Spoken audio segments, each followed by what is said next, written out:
As you watch, Meron's eyes flutter open. Not like this, escapes his lips. At the same time, vibrations ripple through the cobblestone streets, and windows of the buildings rattle violently, suggesting a profound disturbance, an unsettling prelude to a city looking to start anew. As the party looks back to Meron, we see another profound change. What do we see? As you look at Meron lying on the table there, saying, not yet, not like this. The vibrancy that the kind of auburn, autumn colors that accentuate his skin, hair, eyes, tattoos, even his clothes, starts to fade to a chill, icy, pale white. His hair turning stark white at the roots to an icy blue. His eyebrows, the tattoos on his face change from reds and golds to silver and light blues. Even his clothes change color. As he opens his eyes, his head just kind of looks over, expressionless, towards Washi. The paper starts to unfold and slowly turn to dust and fade away. Have we seen you in winter form before?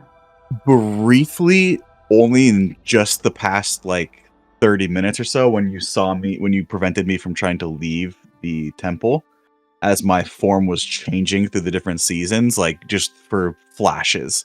I've been in that kind of autumn form pretty much the whole time you've known me. Seeing you're changing to a pale color, I'd be like, holy shit, are you a vampire? I do not believe I require blood for sustenance, but I'm not opposed to testing that theory. Just give you a strange look. Well, glad to have you back. How you feeling? I exist. It was a pretty close call. You were in bad shape. And now we're broke. Well, not broke, but that was expensive. Yeah, where do you see our bill? It's my understanding since coming to your realm that money, much like life, is fleeting. That's what we do. We're the money makers. Seems like the only thing that died was his personality. Well, and the dog. Oh, yes, and the mutt. Yeah, what happened to Washi? I utilize different forms of manifestation of power. He's no longer required. Oh, it's too bad. He's starting to grow on me. He was not a type of fungus or parasite. I do not believe that he could grow on you. Yeah, I guess you did lose your sense of humor. I think we might have some adventure lined up. Something about some temples. Did anyone catch the details on that? The details were from Xanthos that this place is, although new, and being called New Anthas after the volcanic eruption, much about this town, place he doesn't know, and whether or not these undead incursions have anything to do with what happened at the Point of Antera or even the graveyard that you had visited earlier. He said perhaps you could discuss or ask around the temple district what might have happened. And as you guys are having this conversation, you feel the earthquake again, and some dust from these newly built temples, kind of where the beams link together, float down. Paladins and priests are kind of looking up, and there's a murmur outside. You felt like an earthquake or the building shifting? Felt like an earthquake, and the building shifted a little bit as the ground buckled beneath the city of New Anthas. That was strange. You guys feel that? Hard to miss. Well, I don't want to stand inside here. Let's get outside. Oh, Randy, did you pay that priest? Thought we paid before.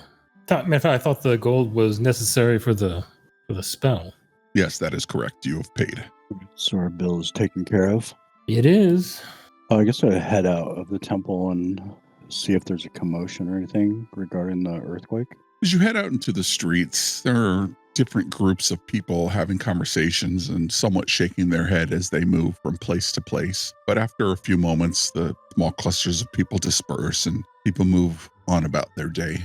And you wait a few minutes and no other aftershocks seem to happen. The earthquake just seemed to be all around us, or did it feel like it was coming from a certain direction, or?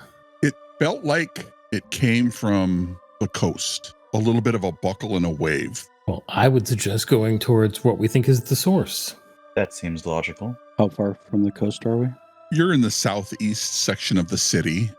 It'll probably take you 30 minutes to 45 minutes to walk there casually, or you can run there in 15 minutes if you'd like. Are there tsunamis in this fantasy world? Does not appear to be any worry as people go about their day. Well, we could head over to the coast, check it out, see if we can find out anything. Does anyone need to buy anything? At some point, I'd like to replenish my healing potion stock. We can sell this, and I hold up the scale mail that I was wearing, unless one of you requires it. Not I. I did manage to get a few coins from the gems we found on the undead. Got an extra 300 gold. Okay, so we could, I guess, look for an armorer or some general shop to sell the scale mail. Yep. And I think early in the day, Thalgar had stopped by one of the general stores that are between both the Merchants District and the Temple District to sell some of the older equipment that he had found, or you guys had found along the way. And you make your way back to that general store. It's just called the New Anthas General Store, because really it's the only one that is selling any kind of goods of this nature. And you walk in and there's a person in there by the name of Thurlow. Oh, welcome back. What brings you here so soon? Oh, you brought friends. That's great. My companion here needs to offload some armor. Sure. Well, what do you have? I no longer require the protection this scale mail provided me, as I have other means to protect my life. And I just slam it down on the table and stare at him with pretty much eyes of death. Well, okay. Let me take a look at it. Used, but probably resell it. And he will offer you half of what it is worth. As soon as he started talking about numbers, Meron just walked away and let the party deal with it. Well, that sounds fine to me. Not my armor. So we have a deal. And he'll reach behind the desk and pull up a lockbox and start counting out the coin. And he will hand you, as soon as I find how much scale mail is worth. 25 gold pieces. Or it's worth 50, but he'll hand 25. You 25 gold pieces. Pile it in stacks of 5. There you are. That's a start on him paying us back, I guess. Let me take out that 150 gold that I gave you last time. I have 8 silver. Is there anything else that I can do for you? Do you know where we could find some potions? Potions, more than likely at the Temple District. Oh, understand they've been pretty expensive. Happenings in the graveyard and all. Understandable. I guess we'll head that way. And you turn on your heel and head back the direction you came. You head back into the Temple District. There's several temples of gods here. The more prominent one are considered Norse gods. And so you have Freya, Thor, and many of the old Norse gods with larger temples built in a Greek fashion. And out in front, you see people kind of inspecting the workers, acolytes, priests, priestesses, paladins, inspecting the structures of each of the buildings of their specific deities to see if there are any structural damages. I should walk up to one of the acolytes and, hey, we're looking for some potions. Do you know of any place around here? Potions. I can ask. Give me one moment, please. And his accent is a little thick. Think Skyrim, but I can't do that accent. Sure, let me go check it out. And check inside the temple. Give me one moment, please. And he'll walk in and come back out. No, it looks like most of the potions were either given away to the guards or given away to help heal the people. I imagine we would be able to have some more here in 2 weeks' time or so. Very well, thank you.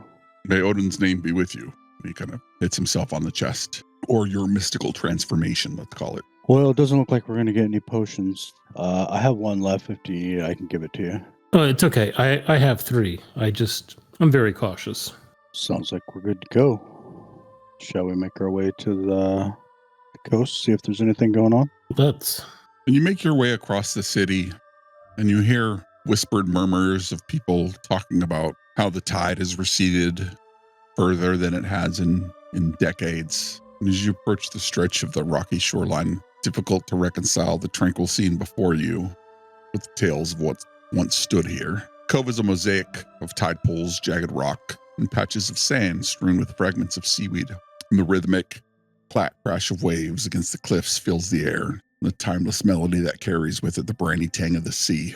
Gulls wheel overhead and their crying echoes, while the receding tide reveals barnacle-encrusted stones, an occasional glint of forgotten coin or a shard of glass. The sun hangs in the sky, casting long, golden beams across the cove, illuminating the skeletal remains of what might once have been a jetty, now little more than rotting wooden posts jutting defiantly from the water. The wind carries a chill, whipping through the natural amphitheater of stone with a mournful whistle, as though the cove itself remembers the power that once dwelt here. You are standing outside the gates, and you're facing to the west. Looks like the tide has receded from a cove just to the south of where you're at. You see a lot of the seabirds.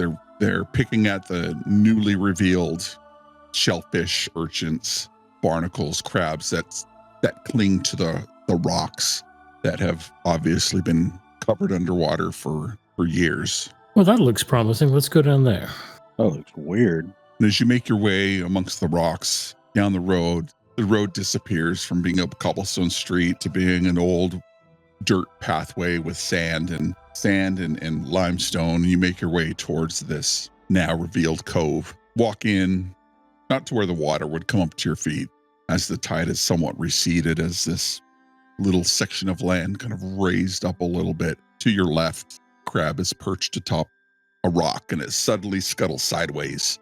Its movement, jerky and frantic, and it vanishes into a crevice as if sensing something. And then the air grows really, really still, and the waves seem to dull in volume. And then you start to feel the ground shake a little bit. And then the ground beneath the damp sand quivers violently, and you hear a low rumble, almost the same sound you heard when Meron opened his eyes the first time. And before you can react, the earth erupts with a deafening roar, sending sand and shards of rock spraying outwards.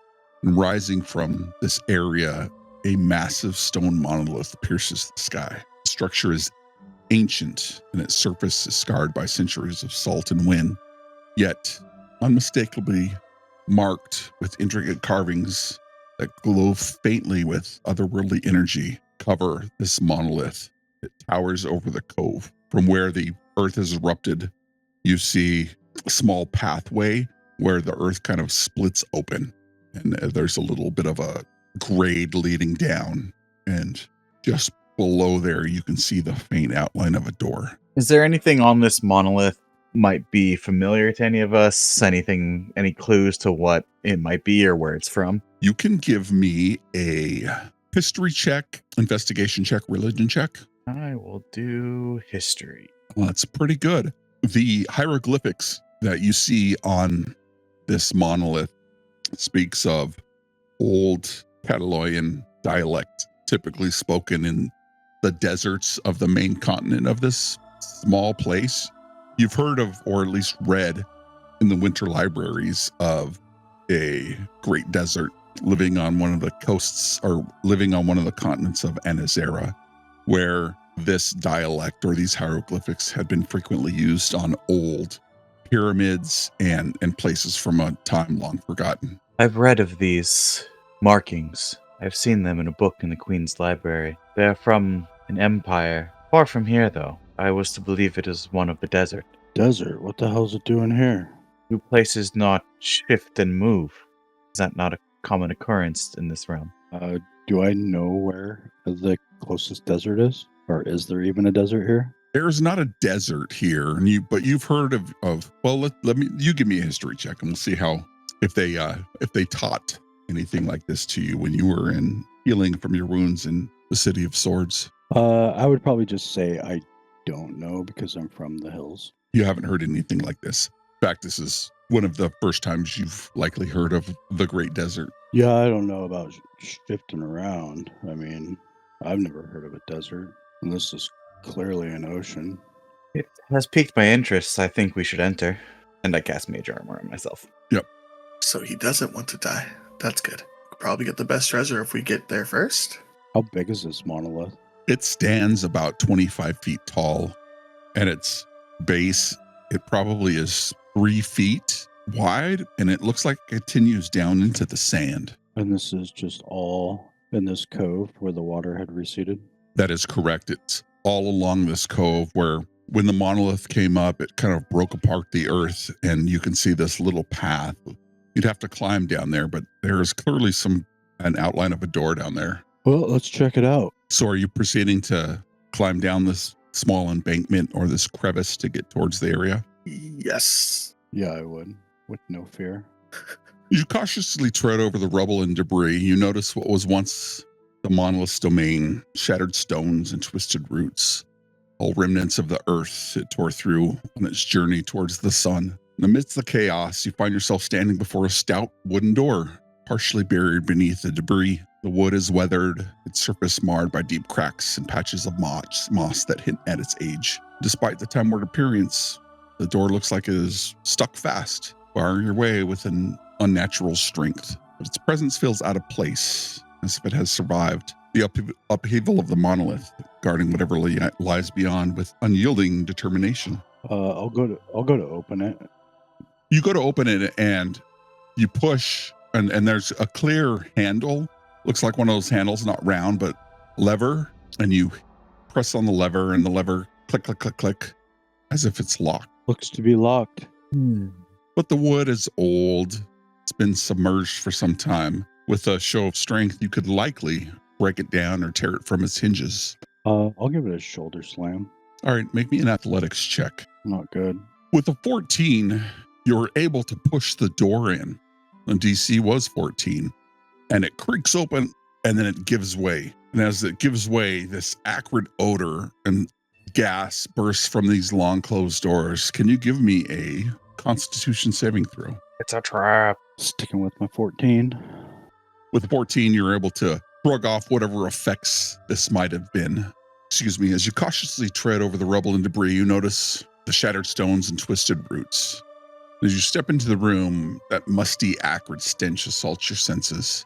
The heavy odor of decay and centuries-old neglect clings in the air. The scent is so overpowering that it causes you to almost gag. The sharp tang of rot fills your nose and your throat. In the dim light, you make out the remains of what was once a grand stairwell. The stairs led upward and have long since crumbled and fallen away, leaving only a few precarious steps clinging to the wall, a haunting reminder of the tower's grandeur. The jagged, broken edges of the stone hint at the passage of time and the weight of countless years, now reduced to rubble. On the walls, two doors stand silently, one with its wooden darkened with age and marred with deep scars, the other just a few steps away from where you now stand, the iron handle cold and unyielding to the touch. In this room, there is a faint glow that kind of emanates from all of the different walls, casting a dim light across the scene. You look in the doors with a small, what looks like gap at the top and bottom, and there are more lights. The doors to the north are at the bottom of what looks like a 10-foot set of steps made of stone.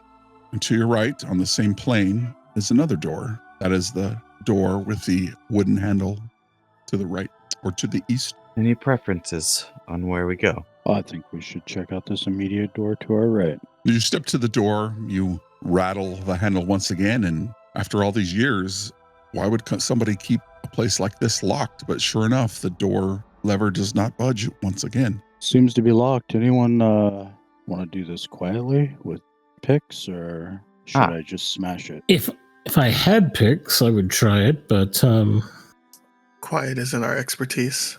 You wish to enter this door? By all means. Then Meron pulls out these tools and tries the door. Give me a sleight of hand check. DC for this door will be 11, and any other doors will also be 11 if they're locked, unless otherwise stated. So I am proficient in thieves' tools. You get advantage. Advantage, all right. Not very good. You fish around and your thieves' tools bend and you feel it. Sorry, that was DC was 11, and so as you insert your thieves' tools, you bend and you feel them bending a little bit, but you hear the telltale sign of rust. And before your tools break, you're able to pull your thieves' tools back, and you're not able to make any advancement on this lock. The passage of time has taken its toll on this door, like it will all of us. I'll just laugh and I'll try and kick it in. Okay, give me an athletics check. Yeah, easy enough. As the door bursts open from the age, it breaks in half, and one half falls away from the hinge as it looks like it pushes in and opens to the left, and it clatters on the floor. Easy enough. The chamber is shrouded in an eerie, otherworldly glow. The walls, slick with moisture and the grime of centuries, seem to glisten in the dim light that barely penetrates the gloom. Your eyes are drawn to large wooden tables that line either side, their surfaces worn and splintered by the passage of time. Upon two of these tables lie the remains of humanoids, their bodies long since succumbed to decay, flesh rotted away, leaving only brittle bones, clothed in the remnants of tattered garments, whispering of a forgotten past. The floor beneath your feet slopes slightly towards the center of the room where a brass-coated drain sits, once polished surface now dulled and tarnished. The air is thick with the scent of mold and dampness, clinging with the faint metallic tang of old blood that lingers in the shadows. Near the doorway, a few old buckets rest against the wall, and their sides cracked and worn. The room's ghostly glow, emanating from no discernible source, casts long shadows that dance across the walls. Heavy door looms, its wood darkened and swollen with moisture, while another door, slightly ajar, beckons with the promise of deeper, darker secrets hidden within the bowels of this place. So door is here and over here. I guess before we go any deeper, does anyone need to do their little rituals? Meron just goes and stands over the corpse here and just kind of puts his face almost a centimeter above its and just kind of examines it and looks at it silently for a while. Would you like to give me a medicine check, or are you looking for something else? He's not looking for anything. He's actually just contemplating.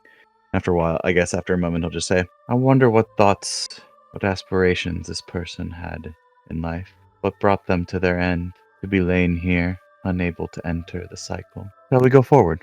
Sure, if you're all ready. Probably make my way directly across the room to that door. It has the similar or same handle that the doors that you've seen on the different locations that you've gone through.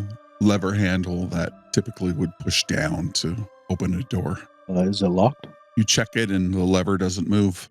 It is also locked. I'm going to kick this door down again. All right. As you kick the door down, can I get a DC 14 dexterity saving throw? As your boot presses the door, fire from some unknown magical location kind of envelops the door quickly, but sputters out. Obviously, it was meant to be much more potent, and you take 1 point of fire damage. Give me an athletics check for kicking the door in. DC is 14. And with that, this door, for whatever reason, has been trapped in some way, resists the kick that you have had for it, and does not break like the others. So it is either reinforced physically or magically. Ugh. This door does not like me. I'd try again. You seem to have been so effective with the others, but I'll step aside with my head lowered a little bit. Would you like to pick the lock? try to pick the lock, yeah. Okay. DC is 11, sleight of hand. Thieves' tools give you advantage. Similar to the previous lock, these locks are probably all the same or built by the same locksmith, and you remember the struggle you had. This one being either reinforced, does not have as much rust. It gives way easily under your thieves' tools, and it unlocks. I just look over to Thalgar and do not wallow so much, friend. Failure is a part of life, and I'm sure you will fail again. Maybe we just take turns. Do you want me to go first, or? I believe that was the order in which our party had arranged themselves, but if we would like a new order, then I will meat shield into the room. As you push the door open, you almost gag as you have that similar reflex. Give me a Constitution saving throw. Muscle through this stench of rot and decay. You find yourself in this room. The walls silent. The shadowy chamber stretches out before you, thick with the weight of time and the faint scent of dust and stone. Your eyes drawn to large stone jars, the walls of the room, about, nearly as tall as a regular man, but likely a foot, 6 inches shorter than you, Thalgar. Surfaces are smooth, carved from some ancient weathered stone. Fluted lids that add an air of mystery. There are several of these jars lining every 2 feet around the room, the tops fitted snugly and securely, guarding some secrets within, etched with a faint or at least undecipherable hieroglyphics that you've seen on the monolith earlier. They pulse with a faint dim light, adding to the quiet tension The silence here is palpable, pressing in on you as you stand in the doorway, room itself almost holding its breath, save for the ghostly light that emanates from the walls. The jars stand there in their solemn vigil, contents unknown. What happens now? This is a curious room. Is this common on your plane? I don't think there's anything common about this place. Why are these walls glowing? So walls glowing are strange. Can anyone read these runes? I mean, I would assume that they glow so that we could see. But, DM, can anybody read these runes? Does anybody have the ability to read, comprehend language magically otherwise? I mean, I can read. I cannot comprehend language magically. I was elected to lead, not to read. What language are they in? Do we know? They're runic hieroglyphics. Likely you don't know. They're not a specific language, so you would not be able to read them. There's no ability to read them. Yes, these are the markings of that desert empire. What the markings mean, I was never able to read about. Perhaps that's in a book I had not yet gotten to. Probably open one. You sure? This place stinks. Does have very distinct aura of decay and death. Quite comforting. Do all the markings match on each jar? Or are they different? Yes, they do. They are exactly the same. Are we gonna push the red button? There's no point in going home empty-handed, right? All right, everyone stand back. I'll open one. And I will try and open the one on the left. As you reach over and you open one and you start to twist the lid, all the other lids twist in time. And as you open it, you hear the faint sounds, a beehive or a hornet's nest or flesh-eating scarabs. Let's roll some initiative. Oh yeah, waste those good rolls. Technically, Thalgar didn't roll fast enough to stop me from closing the door first, but I'm going to go ahead and let our big buddy get out of there if he wants to. Let's start as these creatures flying out of all of these different man or humanoid jars and attempt to start swarming all over you. The first to react is Ade. I don't have the clearest of paths here, but I will go ahead and cast Produce Flame and toss a little tiny ball of fire into the room. See if that helps. 21 to hit. I don't know. 21 will hit even if there's 3/4 cover. Yeah, okay. And it looks like that's 7 fire damage to whatever it hit.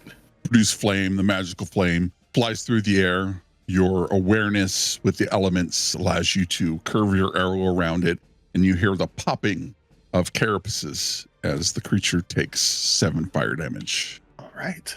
And there's not very many options, so I'm just going to... Oh, the game is paused. I'm just going to go ahead and back up a little bit, and then I will end my turn. The flame flies through the air, lands, and some of these scarabs, as they crawl towards you, crawl through the flame, and you hear their pop, pop, pop, pop. And now it smells like burning flesh and decay in this room. Terrific. Would I be able to push the party back 5 feet? If the party is willing to move back 5 feet. Is the party willing to move back 5 feet? I stand around. No, just kidding. Can I shut the door? You sure can. Well, that room's no good. Say at my turn.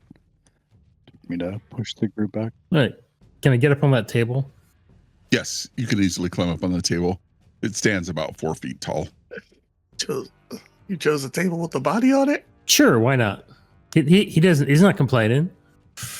I'll draw my bow and wait for see if anything's going to come through the door. Does that end your turn? Yep. You see the scarabs start crawling through the very small and thin gaps between the tops and bottoms of the doorway, and it starts to crawl from the floor and the ceiling and surround Thalgar. Eladan, you can make a ranged attack as your held action goes off. The longbow was 24 to hit, so I assume that hits. Yeah, that does hit. And the damage was 8 total. As you aim and fire, your arrow flies and hits a few of these scarabs that are crawling all around Thalgar in this space. And as they crawl over all over you, Thalgar, they crawl into your armor and into your gauntlets and into your boots. and they will attempt to bite you. That is a natural one. A nat one will just miss. It just misses you. That is its turn. These creatures crawling all over Thalgar, some of them jumping in your direction. Just going to step back, see if it attacks or not. Yes, it will attempt to bite you. This is a 7, which misses. My AC is 15 with mage armor, and then I cast Sorcerer's Burst. Cold damage. Natural 1. Move away.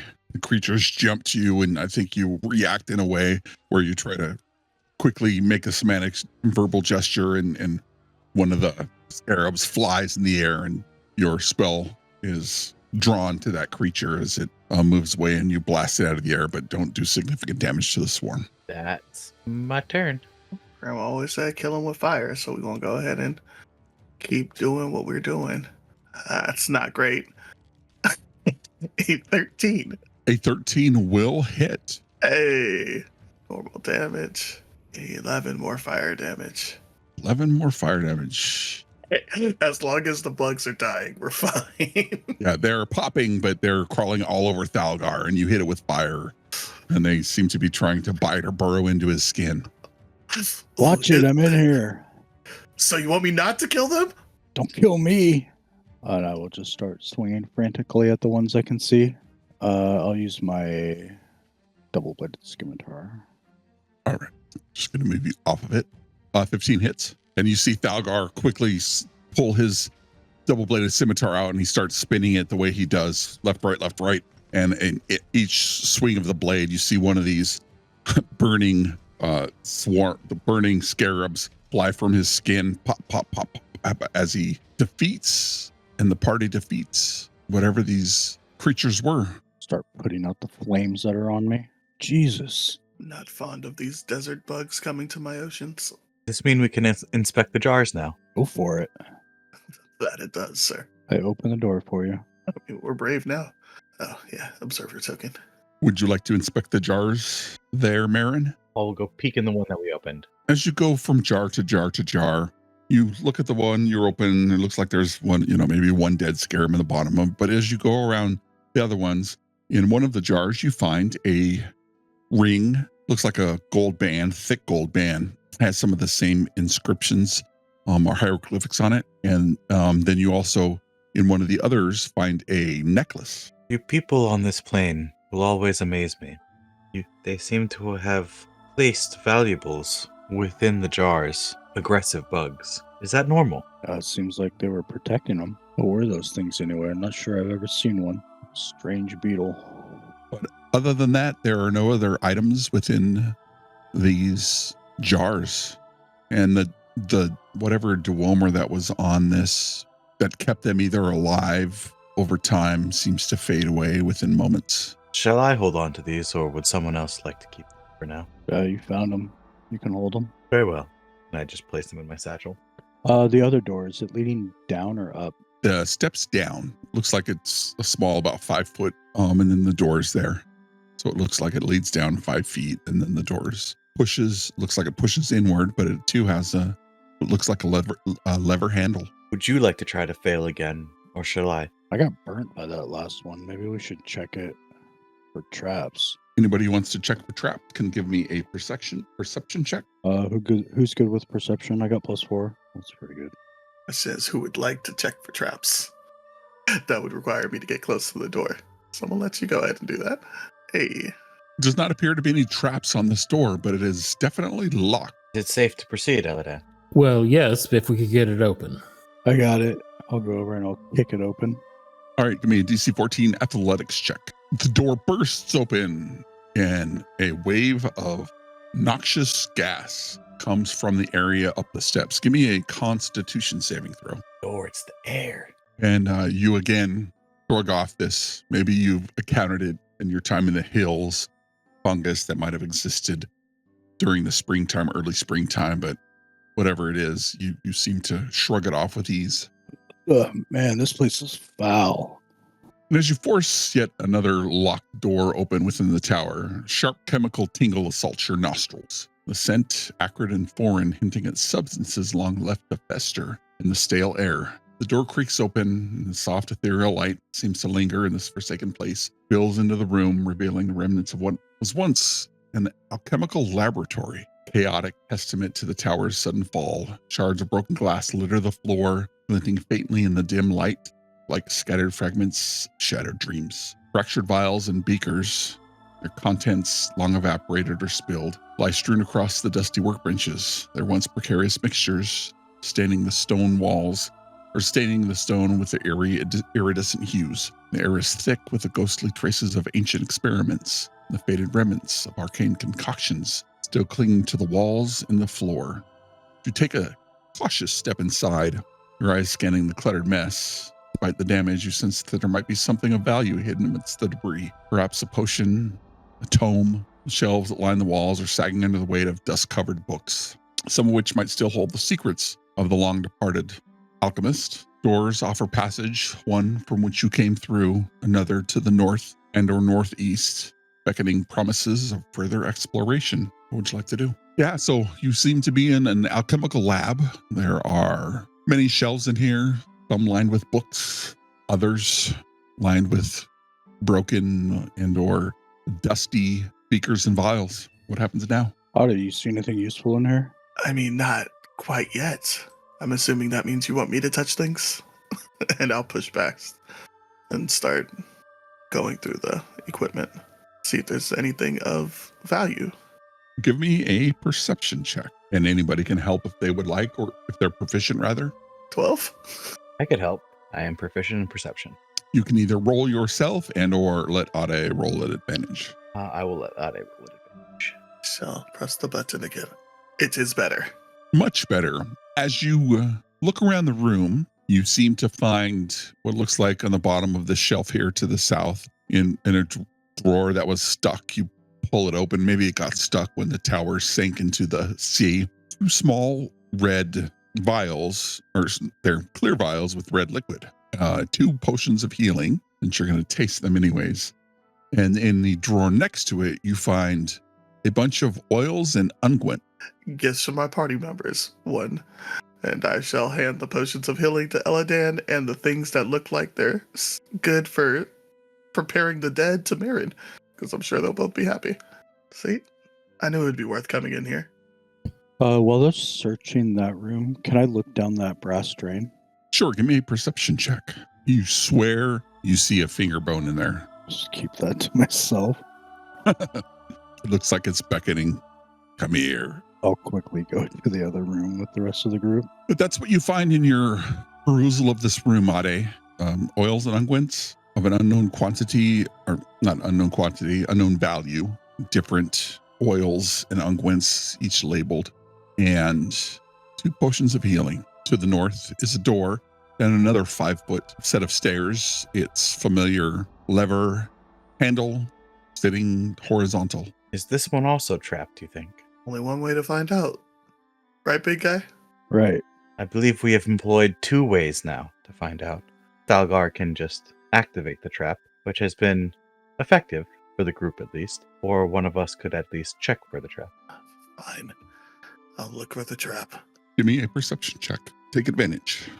That did not help. 15 is still pretty good.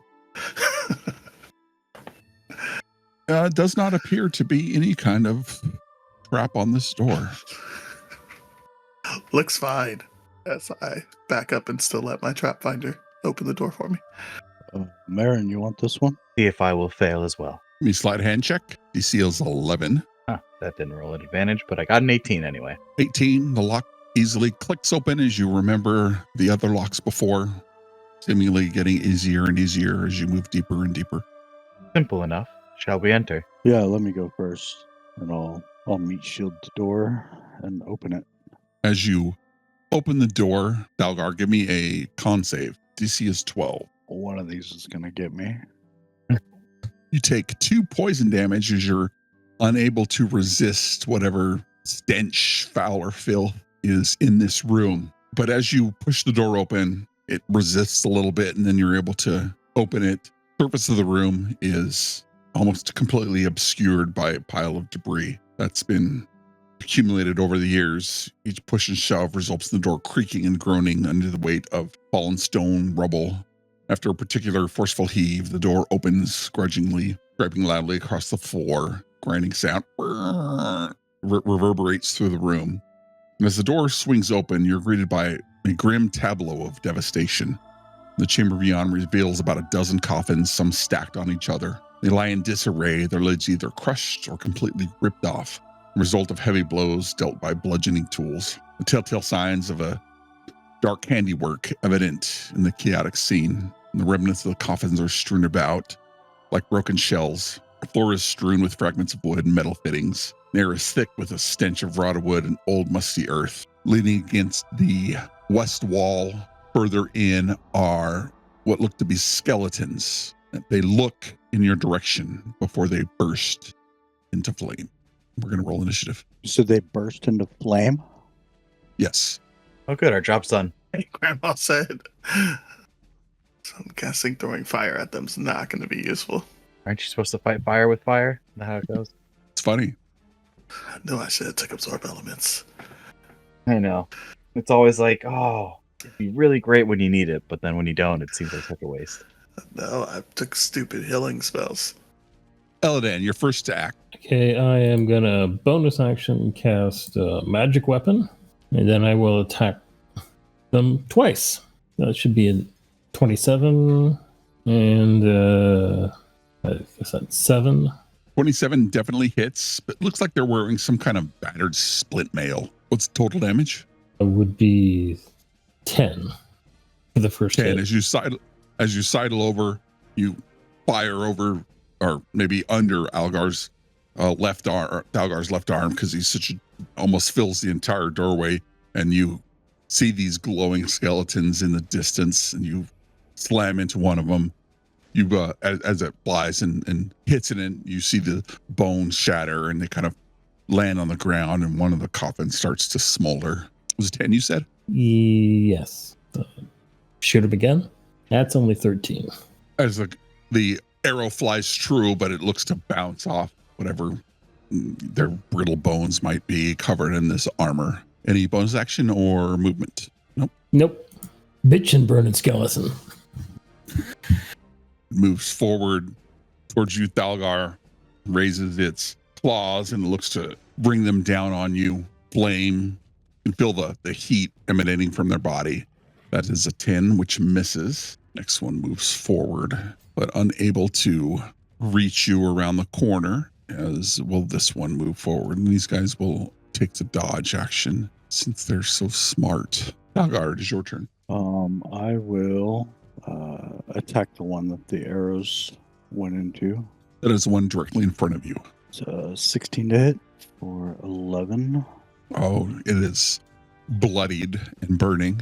Bonus action, hit it with the other side of the scimitar. You have 2 attacks now since you're 5th level. Yeah. Does a 13 hit? 13 does not hit as it bounces off its armor. All right, then I'll come back around and swipe at it with my second attack. 11. For another 11 damage. So you're going to take 2 fire damage as you started your turn next to it and slam into it with your scimitar.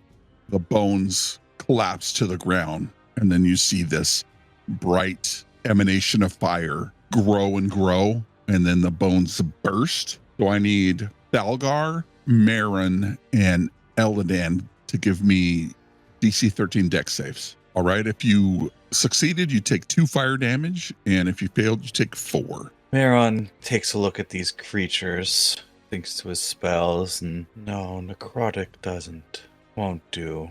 They are creatures of death. They appear to be employing some tactics, so let's see if they have a mind, and I will cast Mind Sliver. So it will take 3 psychic damage, and it subtracts a d4 from its next saving throw before the end of my next turn, and I will step here. It is your go. All right. I can sort of see into the room, not wanting to get blown up. I will go ahead and never mind. That's why you should read your material components before you start learning spells. I will go ahead and do something else. He will I mean, I'm going to try to shoot at this guy, but it's going to be at disadvantage. And at probably cover. So I am not going to waste a spell. I'm going to go ahead and try just throwing some fire at him and seeing if fire works. You throw fire at the fire creature. 13? 13. Roll damage. 8 damage. Kill it for 8 damage. You throw your fire and 13 flies wide and it looks like it lands on the Thalgar. You see it land on this thing lying on the ground. It must have rolled out of one of the coffins as it starts to smolder and burn. Oh, that one's real dead. I'll go ahead and continue to make room for my companions to continue fighting. And we'll end my turn. Wrong target, buddy.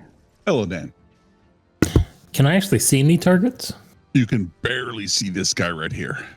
You can see the outline of it. He has 3/4 cover. You might be able to climb on this desk and see him better. Okay, now I can see him a bit better. Yeah, he'll have half cover. 21 to hit. 21 definitely hits. That's 9 and 2. You hurt it really badly. The creature's near double death since it's already dead. You see Elodan jump on the shelf with all the books or the table with all the books. He skirts over to shoot over Thalgar and he fires once and you see it kind of it's dodging. So roll me another D20 attack. That's 17. 16 still hits. Yeah, 17 hits. And you see him fire it and a arrow lodges in its collarbone and it almost falls to the ground, but it's barely standing again. Okay, second attack. 14. A 14 just hits. That's 11. As you're able to shoot this creature, it falls to the ground once again. Thalgar, give me a dex save, DC 13. That's a 6. You take 7 points of fire damage as the bones burst into flame. It swarms around you. Any bonus action or movement, Elodan? No, I'm good. For a reaction, can I use? Yeah, I have another. I'll use refusal to bleed. It's one of my maneuvers. It's 1d10 plus 5 reduced damage. Nice. So reduce it by 8, which reduces the whole thing. You see it wash this burst of these bones wash over Thalgar, and there's maybe it's like a sheen of ice or at least morning dew that covers him quickly, and then it's burnt away and no scorch marks are left. This creature will glide over and attempt to claw at Thalgar. With a 10, its claws go towards you, Thalgar, and you're able to easily dodge out of the way. At the beginning of your turn, you take 4 points of fire damage. I would like to back up 5 feet. It's going to attempt to claw at you one more time, unless you have an ability that I don't know about. That's fine. Does a 19 hit you? 19 hits. First swing for 14 damage. Second for 8. As the creature drops, the bones hit the ground and rattle once again and explode. Thalgar, I need a DC 13 dex save. From 10 feet away? Yeah, it's 10 feet. The only reason why it doesn't hit Elodan because it doesn't go around corners. 13. You take half of 7, so you take 3. And we will end combat. I'm going to use second win. You have defeated the burning skeletons. What happens now? In the room, there are what looks to be 13 coffins. A perception check from anybody who would like. Thalgar, as you're looking around the coffins, you're like, a couple of these coffins have the same markings that were on the jars in the other room, as well as that were on the monolith. But in addition to that, you find a silver cloak pin, what looks like to be resting on one of the bodies that are in one of the coffins. I would take out my spike that I crafted the other day, ready to kill a vampire. Cautiously move in. Put it to the chest of that body with the pin. Mm-hmm. And then I would grab the pin and look to see if it had any symbols or anything on it. No symbols on it. Just a pin. Looks pretty valuable. You find what looks to be in one of the coffins, the bones now, the organic material now ash, bones there, and what looks like a tattered suit. There are a pair of cufflinks that seem to be made of gold. Now this is what I'm looking for. Go ahead and pick those up. Check to see if there any design or anything fancy on them. Or Nope, no design. Just design on a few of the coffins. Similar to the hieroglyphics, but a little bit different. And so anybody who wants to can give me a religion check. Why See- not? I'll throw yeah, it out see, look, there. we have many volunteers here. I've got a +1. Hey, 16 is pretty good. Eladan, while you can't read the script, this isn't really a script. It's a symbol of a deity. And that deity is the Egyptian god of knowledge, or better known as Thoth, Cataloyan god of knowledge. god of knowledge and wisdom, on 2 of the coffins. There are no symbols on the others? No symbols on the other. Well, that might indicate these coffins or the individuals inside them were special, perhaps? Do we want to engage in a little casual grave robbing? it's never stopped us before, has it? Yeah, sure. Let's crack one of these bad boys open. See what we can see. As Ade is taking off the cufflinks on one of the ones that are already open, you crack it open, and there is a well-preserved body wearing wizard robes and a pointy hat. Its arms crossed across its chest, and it is holding a wand. Nice. How well preserved? Not as well preserved as somebody who might be in some kind of stasis, but better preserved than the bodies that you've seen thus far. Well, I'll attempt to lift the wand then. Easy enough. You pull the wand as the fingers crack, and you have a wand of some kind. Can I take the mage hat? You can take the mage hat. It probably is too small for you. Maybe it'll fit. Now I'll it put looks it on. bigger. Do I look smarter? I take it off. I guess not. Those are interesting items we were finding. It looks like there are 2 exits from this room, one to your immediate west and one towards this statue that looks like it's holding a hammer. Which one smells better? Give me a perception check. I mean, you go to the door and you smell. The one to the north does not smell as bad. Sorry, you said the one to the north?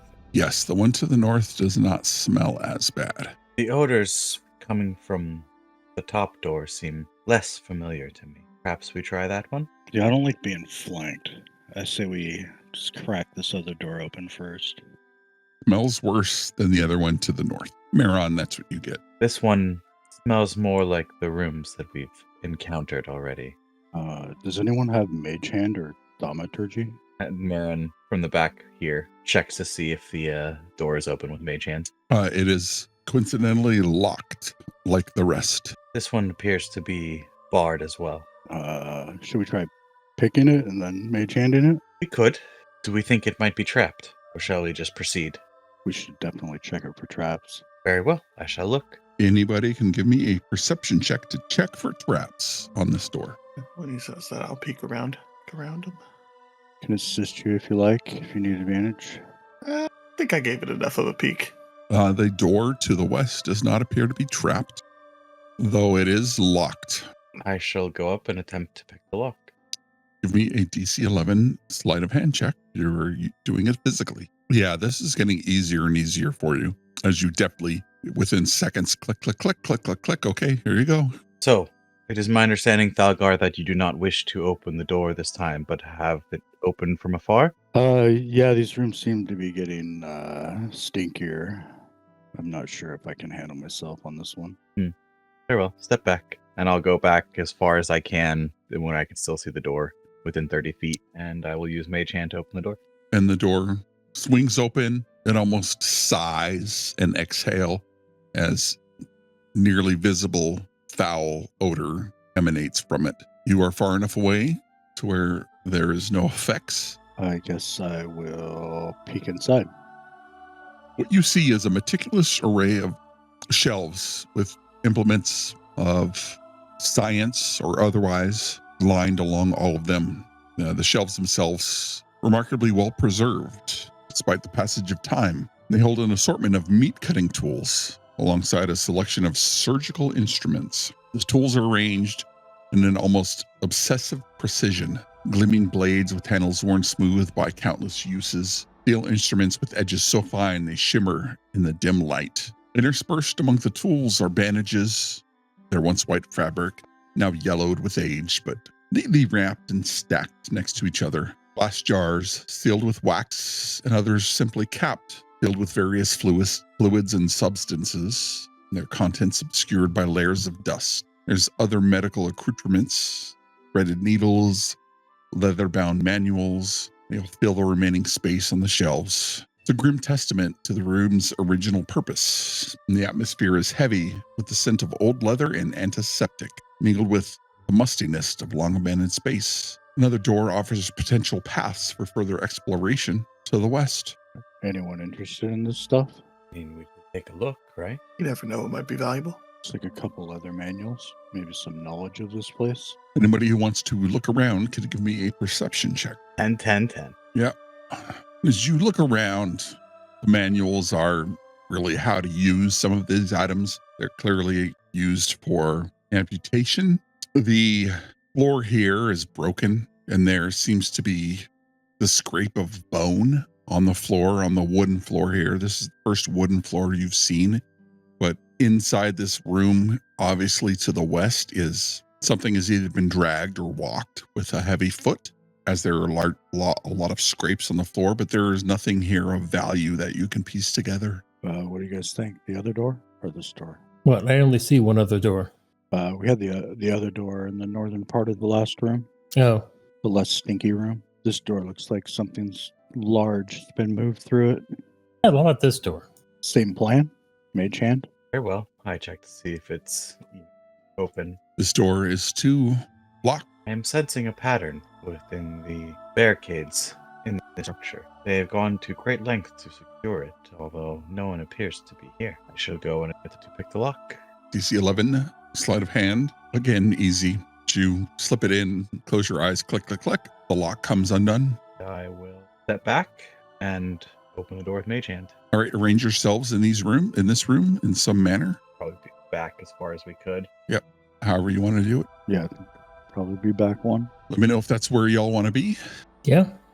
As you open this door, it creaks and a cloud of century-old dust billows from within, carried on the faint breeze and stagnant gloom of the room beyond. There is thick with a musty odor of decay mingled with acrid tang of long-vanished chemicals, creating a heady mix that clings to your nostrils and stings your eyes. The room is a grotesque tableau of necromantic horror, ceiling adorned with a series of large rusted meat hooks that dangle ominously from the rafters. The hooks sway slightly as if stirred by an unseen hand, casting long, eerie shadows that dance across the walls. On the edges of the room's 5 skeletons stand upright, and their bones meticulously assembled and polished to a gleaming finish, poised in a macabre semblance of life, their empty sockets staring with lifeless intent. Suspended from the hooks, a dozen more skeletons hang in various stages of disassembly and reassembly, some fully intact but partially dismembered, while others only partially constructed, their bones held together by crude bindings and strips of cloth. The sight is both fascinating and repulsive, a grim reminder of the necromancer's twisted craftsmanship. Back corner of the room, large tables cluttered with a grim assortment of bones, stacked femurs, ulnae, and other remains. The bones are arranged in haphazard fashion, ready to be affixed to half-finished creations that dangle above, but as you watch, rouse from their slumber and burst into flame. Let's roll initiative. Nice. The ones. Get it out your system. There we go. I really roll the highest.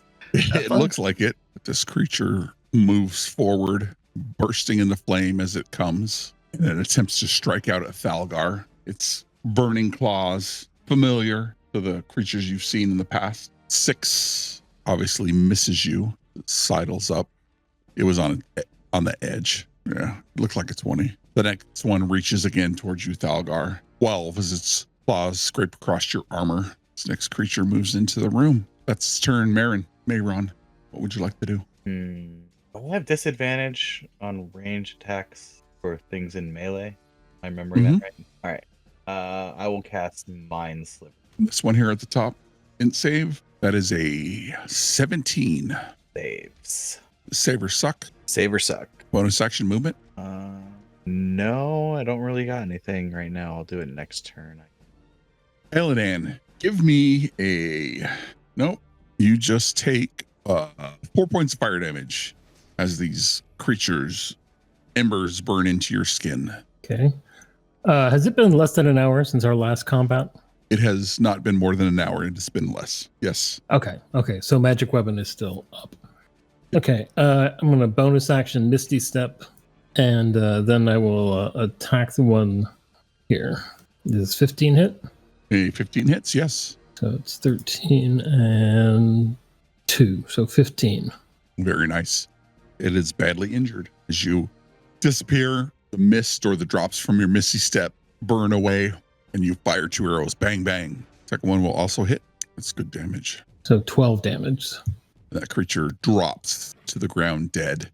I need a DC 13 dex save from the party. That's a natural one. Anybody who failed takes 6 points of damage, and anybody who saved takes 3 points of damage. As the bones drop to the ground, you see them start to radiate an intense white fire, and they burst, and they fly through the air, striking those within 10. I'll use a reaction for Stone's Embrace or Endurance. Another beam covers over Thalgar as the flames dissipate around his form, only to wash over Ade. It is your turn. You know what? Ade is going to go ahead, and now that he actually has a bit of a range, he's going to drop Fairy Fire on just those two, hopefully missing his friend Thalgar. Okay. Looks like that's a DC 15 dex save. Dex save. I'll do the one left to right. Oh, that's enough. Hey, at least they're not hitting us with those. Double 16. Seeing how dexterous these flaming skeletons are, I think he's just gonna go ahead and scooch slowly past his friend. Yep. Like, excuse me, pardon me, and end up back here because I'm like that. And that will end my turn. Thalgar, familiar opponents lined before you. What would you like to do? Oh, let's see. Is there any way to push past these skeletons, or is it too tight? No, you can't push past them. Yeah, you can't shove them back. I guess I will swing at the one in front of me, and I'll use my scimitar.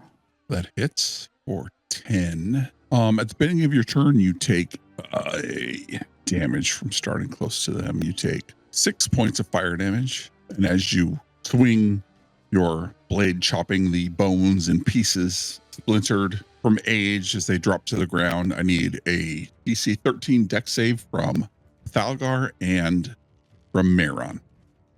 Question. Will you let me retcon to a bonus action first to switch stances? Sure. I don't mind. You can switch stances and then make your attacks. I'll switch stance to what's it called? Weightless Mithril, which gives me advantage on dex saving throws. For anybody who failed, that's 7 points of damage. Anybody succeeded, that's 3 points of fire damage as this creature explodes with a death burst as fire careens through the room. I will move up and then end my turn. This creature will attempt to claw at you as it cannot get past you. That is a 12, which misses. All right. I will cast Sorcerous Burst. This guy. Try something else. Using cold damage. Yeah, let's use cold damage. Come on, doubles. Jeez. Rolling terrible. 9. A 9 does not hit this creature as the sorceress burst flies through the air. I think maybe Thalgar is just too large of a figure as he stands in the doorway guarding his party. I don't want to use it. All right, that's it. Elladan. I'll move into the room and try to shoot that skeleton. An 18 will hit. 14. 14. As an arrow flies, you easily shoot, like I think maybe around Thalgar's right arm, and it narrowly misses him as it slams into this creature, and it reels back a little bit. It is badly injured, but still standing. Okay, second attack. Even more. So another 10 points of damage. Thalgar, give me a DC 13 dex save. You save, you take half of 9, so you take 4 points of fire damage. And we drop out of combat. But you have defeated your foes in this room. The air smells acrid as the fire that has bursted mixed with the chemical smell you smelled before. The room is indeed stacked with both half and fully formed skeletons. What would you like to do? I start putting out the flames that are smoldering on my armor, and I'm going to drink a potion of healing. If you use an action, we have a house rule. If you use an action, you can get full healing. So if that is a regular potion of healing, you get 10 points back. I will use an action to drink a potion. You chug it down without missing a drop and are able to receive 10 healing. We'll peek into the room. You peek into the room, you see the half skeletons hanging. There are other items in this room, a couple of tables that have some writing, looks like some rolled up parchment. Other skeletons are hanging from the meat hooks that dangle, although no meat hangs from the hooks any longer, as the bones just hang there, connected by sinew and ligament. Seems like a long shot, but I'll take a look around for anything of value. Sure, give me a perception check. Anybody can give me a perception check if they'd like. I'll assist Ade. Assistance is appreciated. All right, you start looking around. You look at some of the papers, not pictured on the map, but definitely on the table, and you see two that are in pristine condition that look to be sandwiched between some of the old paper that has been worn away. The writing on these two specifically are quite hard to read. These seem to have stood the test of time. I can't read them, but maybe we can get them valued when we get out. Does one of you guys want to take a crack at it? If anybody wants to look at them, they can make an Arcana check. Meron, they're scrolls. One is a clerical scroll and the other is a arcane scroll, or a divine scroll and an arcane scroll. These are scrolls that use magics that I employ, those of the arcane, and this one is more of a divine essence, powers from the gods, which are not as common on my plane. I mean, they're plenty common here. We just don't tend to listen so good. Do you know what they do? Gods of the scrolls. Would I have any inkling on what they do? They cast magic. Classic scrolls. I like it. How many skeletons are hanging in this room? A dozen or more. Think of it like as if you were walking through a slaughterhouse where they hang sides of beef. They're just hanging down around you and kind of have to move between one and the next. Should we dispatch of these skeletons? They're not bothering me, but if think it'll be fun or something. I mean, yeah. Yeah, go ahead. I think they're quite beautiful there. Probably make too much noise. And as Meron's looking at the skeletons, you see just a single frozen teardrop fall from his eye. So, Meron, you're like a full magician now, huh? I have always employed magics. Ode. I mean, Thalkar found a magician's hat. You want to be a full magician now? Maybe that'll help you. I'll hand it to you. Do all magicians on this plane wear such hats? Oh, yeah. 100%. They do, yeah. 100%. I shall give it thought. And I put it in my bag. In this room, there appears to be one door to the south. Yeah, we might as well open it. We'll get just close enough to put my eyes on it. Give me a perception check to check for traps. Does not appear to be trapped. The wood All right. somehow familiar. Well, boys, your turn. I use Mage Hand to see if the door is unlocked. It is locked. I will attempt to pick it. Give me a sleight of hand check. 12 is enough as the door opens and you find the steps that you had seen before available to you. They seemed a bit bigger from the outside. There is another door we have not tried. One to the north, with less smell of death and decay. Sounds pleasant. What do you guys think? Should we check the last door? Or do you feel good enough to go home? I still got some meat on my bones. Let's check the next door. My time in your plane has not yet concluded. I shall not be returning home. Why would you go home? A profound question, friend. Let's save the deep thinking for after the door. And as I'm walking, I cast Mage Hand to see if it's open. It is locked. Are we still being cautious? Do we think this is perhaps trapped as well? I mean, you just tried it and didn't do anything. I can take a peek if you want. I am just following our previous encounters. It doesn't look trapped to me. Very well. I will attempt to pick it. Go ahead and roll a DC 11 sleight of hand check. Yeah, like old hat, lock, click, click. It is unlocked. Step back as usual, and I will open the door with Mage Hand. You pop the door open, green marble flooring. You can see from your angle of approximately 30 feet away. Empty room. The door swings open with ease, hinges creaking softly, but otherwise giving way smoothly. As it opens, space is dark and desolate. The room is empty, vast expanse devoid of any furnishings or items that might hint at its former use. The walls are bare and unadorned and rise up to meet a high, dusty ceiling, their surfaces marked only by the faintest traces of time's passage. The floor is a plain expanse of aged green stone, surface worn smooth by countless years, of footfalls now long forgotten. Evident that this chamber was once a bustling storeroom or functional workspace, maybe stocked with supplies or various tools, but now stands abandoned and neglected. The silence feels as if the room holds its breath, waiting for a purpose that will never come. 2 doors line the walls, ones you just entered, and one on the west side, inviting further exploration. I test the door with Mage Hand. I will go up and try to pick the lock. All right, give me a sleight of hand check, DC 11. You unlock the door. Step back the other door. Yep. And open with Mage Hand. As you push the door, the ethereal light seems to trail with you, moving from room to room as it's aware of your presence, lingering in the wake of your intrusion. The door swings open to reveal a cluttered chamber. Stark contrast to the room you're in now. It's filled with assortment of items. In one corner, old caravan crates are piled up haphazardly, wooden sides marked with a faded emblem of the Gilded Griffin. They're dusty and worn, presence once proud, now diminished by age and neglect. Scattered across the other part of the room is a heap of clothing, tattered remnants of some servants. Garments are draped in a discordant pile, their vibrant colors dulled with years of disuse. The fabric, threadbare and moth-eaten. Centrally, on the east side of the room, cluttered with dried fruits and vegetables, or once dried fruits and vegetables, as these items are now little more than shriveled husks, their skin taut and hollowed by time. The room has 2 exits, one you came through and one on the west side. What happens now? Did we want to check this room or just continue forward? I will take a quick look. Anybody can give me a perception check. Just Ode once more. You look around the room. There doesn't appear to be anything of use in this room. Old clothes tattered with age. The crates, what look like to be foodstuffs, rotted with time. Nothing worth anything around here. Yep.